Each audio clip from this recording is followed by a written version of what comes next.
આજથી પવિત્ર યાત્રાધામ અંબાજી ખાતે શ્રી 51 શક્તિપીઠ પરિક્રમા મહોત્સવ 2024નું સાંસદ પરબતભાઈ પટેલ દ્વારા માતાજીને દીપ પ્રગટાવી પ્રારંભ કરવામાં આવ્યો હતો।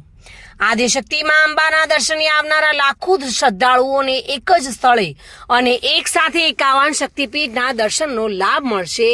આદિવાસી લોકોએ પરંપરાગત વેશભૂષા સાથે ઢોલ નગારા વગાડી નૃત્ય કર્યા હતા। આજે પ્રથમ દિવસે પાલકી યાત્રા અને શંખનાદ યાત્રા નીકળી હતી।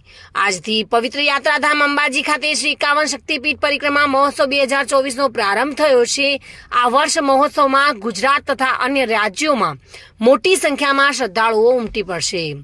આ મહોત્સવમાં ખૂબ મોટી સંખ્યામાં શ્રદ્ધાળુઓ પરિક્રમા કરવા માટે આવશે, ત્યારે આટલી મોટી સંખ્યામાં આવતા ભક્તોની તમામ સગવડો અને વ્યવસ્થાઓ સચવાય એ પ્રકારની તૈયારીઓ અને આયોજન વહીવટીતંત્ર દ્વારા કરવામાં આવ્યું છે, જેના માટે અલગ અલગ સમિતિઓ બનાવવામાં આવી છે।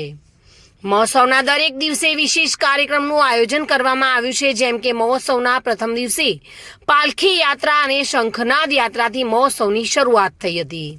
ત્યારે આવતીકાલે બીજા દિવસે પાદુકા યાત્રા અને ચામર યાત્રા, ત્રીજા દિવસે ધજા યાત્રા, ચોથા દિવસે મશાલ યાત્રા, ત્રિશુળ યાત્રા અને જ્યોત યાત્રા તથા છેલ્લા દિવસે મંત્રોત્સવ અને પુષ્પવૃષ્ટિ તથા સંસ્કૃતમાં અંતાક્ષરી જેવા વિવિધ કાર્યક્રમનું આયોજન કરવામાં આવ્યું છે।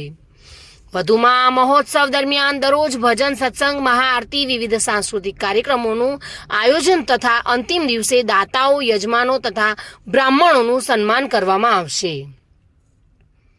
આ મહોત્સવ દરમિયાન યાત્રિકોને દરરોજ વિના મૂલ્યે ભોજનની વ્યવસ્થા, સ્વચ્છતા, પાણીની વ્યવસ્થા, બસોની સુવિધા, સુરક્ષા અને સલામતી જેવી વિવિધ સુવિધાઓ ઉપલબ્ધ કરવામાં આવી છે। આ મહોત્સવ દરમિયાન દરરોજ સાંજે 7 કલાકે ગબ્બરની તળેટીમાં આરતીનું વિશેષ આયોજન કરવામાં આવ્યું છે।